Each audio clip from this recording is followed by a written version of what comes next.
Did you know that if you're in Christ, you are already spiritually rich, whether you feel it or not? Ephesians chapter 1 reveals an inheritance so vast, so powerful, that it can reshape how you see yourself, your purpose, and your walk with God.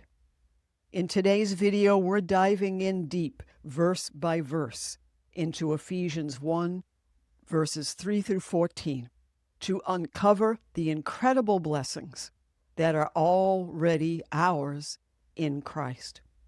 Be sure to stay tuned until the end of this video, where we will pray together for God's wisdom and revelation to transform our lives with these truths. Welcome back to the channel.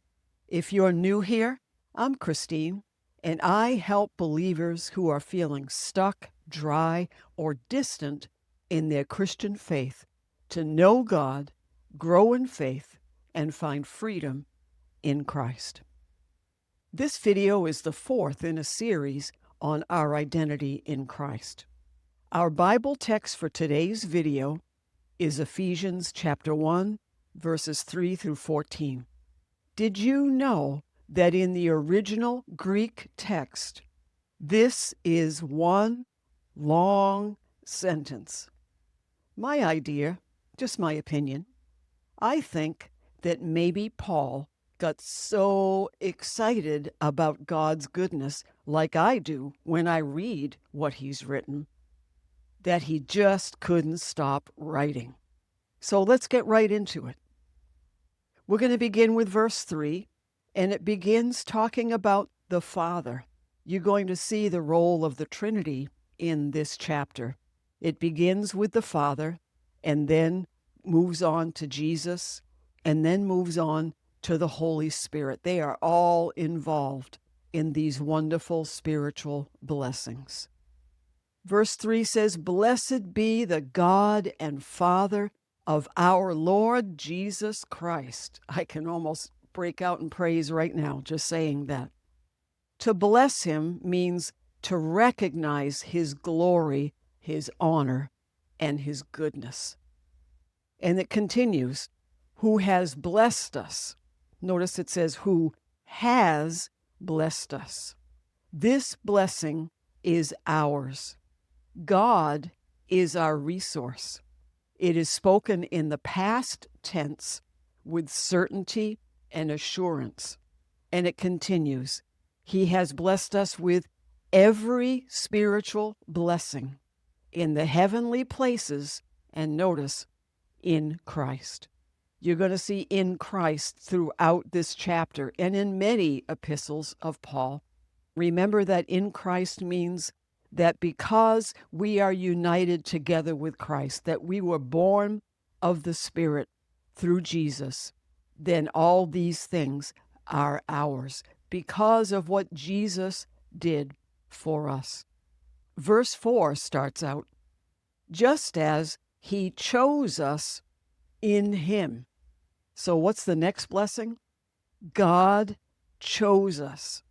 I don't know about you, but that makes me feel just so good that God himself, other people may not choose me, other people may not notice me, but actually before the foundation of the world, it says God chose us in him.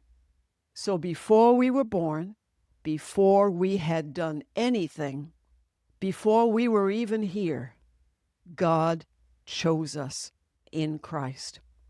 And it continues that we should be holy and without blame before him.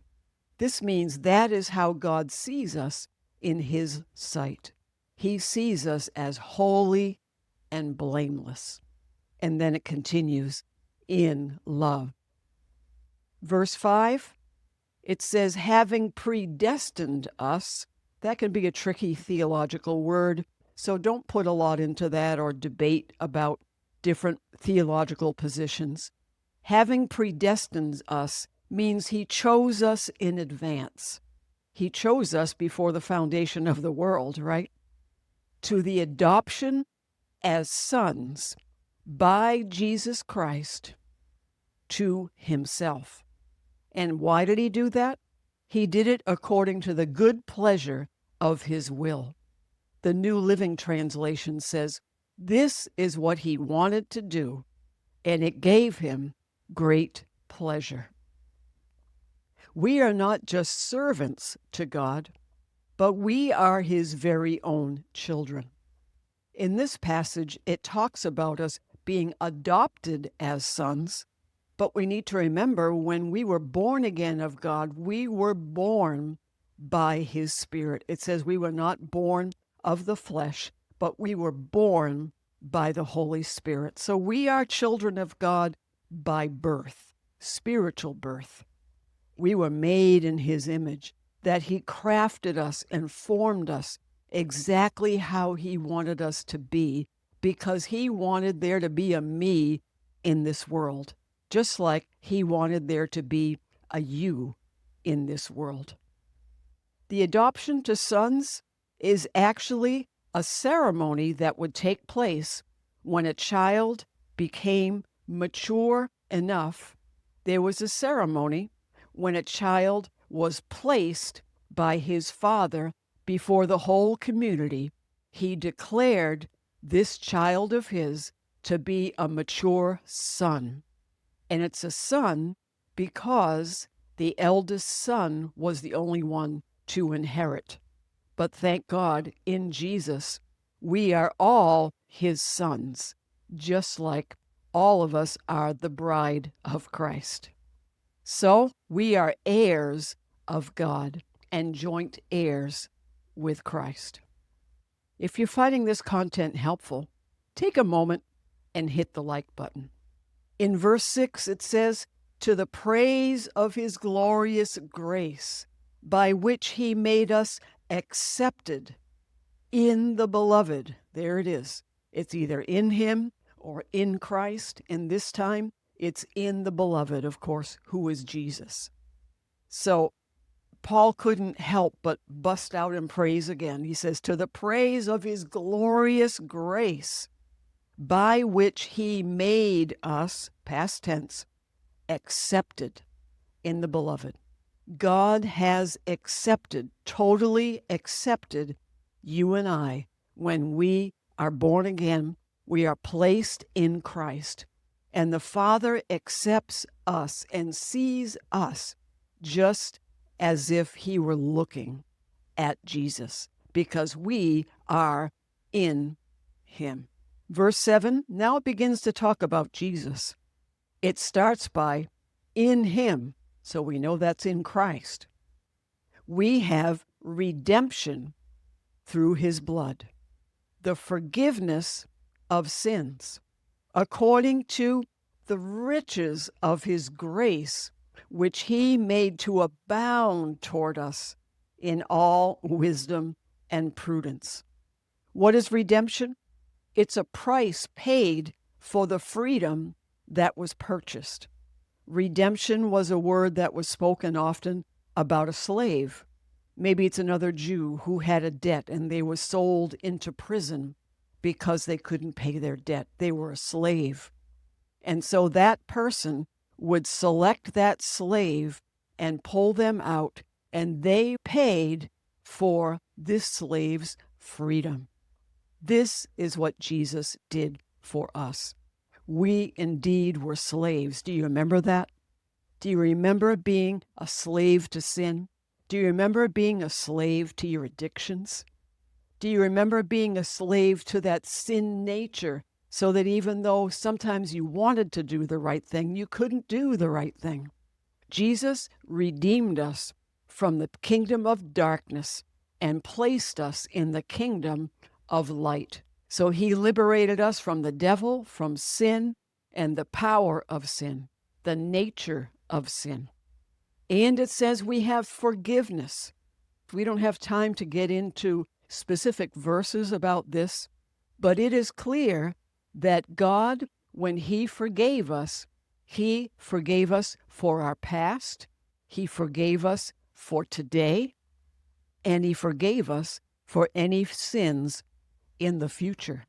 The word forgiveness in these contexts is remission. It means a complete removal of sin. So you might say, how can God forgive sins that I haven't even committed yet? Well, you got to remember that God lives outside of time. He sees the whole picture, and he has already seen, even before we were born, the sins that we have now committed, that we may commit today. We don't want to, but sometimes we fall short, and sins that we may fall short again in the future. We are totally washed clean. We are set free from sin.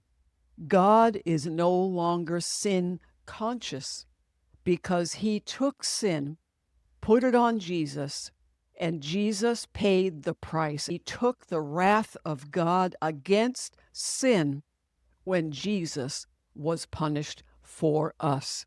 When Jesus died, our sins went in the grave with him, and they never came out. You have total forgiveness for sin. Now, I know some Christians get upset and say, yeah, but if we know that, what's to keep people from just sinning anyway? Oh, I'm forgiven, so I should just sin. But when you realize the goodness of God, when you realize, truly realize what Jesus has done to set you free, our new nature that we have already received wants to reach out and love God and to please him because we love him, and we want to give and live our life in a way that gives him pleasure. It says in another verse about forgiveness, he refuses to remember them anymore. So if you bring up old sins, he's going, sin? What sin? Because he has decided those sins are put away. They're in the grave with Jesus, and he will remember them no more. Are you feeling rich already? So let's go to verse 11. Verse 11 talks about the Holy Spirit. So we saw God our Father of the Lord Jesus, and then we saw our precious Lord Jesus, and now we see the role of the Holy Spirit in this wonderful, wonderful riches that he has given us. So verse 11 says, in him, we know that's in Jesus. There it is again, right? It's not because of us. It's because of him. In him, you also trusted. We choose to believe what the Holy Spirit has revealed to us, that all of this is by faith. So in him, you also trusted after you heard the gospel of your salvation, in whom always, having believed, you were sealed with the Holy Spirit of promise. When we were born again, the Spirit of God came on the inside of us, and he lives on the inside of us. The Holy Spirit has sealed us for eternity. His presence in us brings us belonging and security. He says, this one is ours. And then the verse ends with, until the redemption of the purchased possession. Now, we've already been redeemed, right? But it says until the redemption of the purchased possession. That is you and I. Here's an example that might help us to understand this. How many of you have gone to a store and maybe you saw some nice clothes that you wanted, and so you put it on layaway and you needed to pay a sum to hold it and to guarantee that you will come back and pay the remainder, in which time you can take your possession?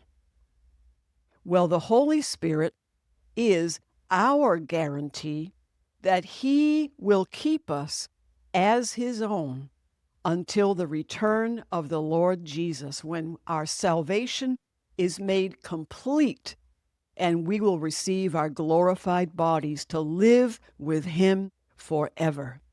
He is the guarantee. He is the down payment that everything that is promised in the scriptures of our eternity is true and will come to pass. Wow. I'm having trouble not busting out in praise here again. All of these blessings are part of who we are in Christ and what we have in Christ. We can only truly understand and grasp these things through the revelation of the Holy Spirit. That's why you'll see in a moment that Paul prayed for the Holy Spirit to bring us wisdom and revelation in this. And so I encourage you to meditate on these verses, to declare them over yourself, and to stay with us as we pray this prayer together, and continue to pray it daily in your own life. So here's Paul's prayer for all of us in verses 17 through 19. That the God of our Lord Jesus Christ, the Father of glory, may give to you the spirit of wisdom and revelation in the knowledge of Him, the eyes of your understanding, the eyes of your heart, being enlightened, being flooded with light, that you may know what is the hope of His calling, what are the riches of the glory of His inheritance in the saints, and what is the exceeding greatness of His power toward us who believe, according to the working of His power. Amen. If you want to know more about who you are in Christ, I have a free guide for you that is full of scriptures about your identity in Christ, and I'll link it in the description below. And if this video was helpful to you, I'm also going to link a playlist on your identity in Christ. I believe this will bless you.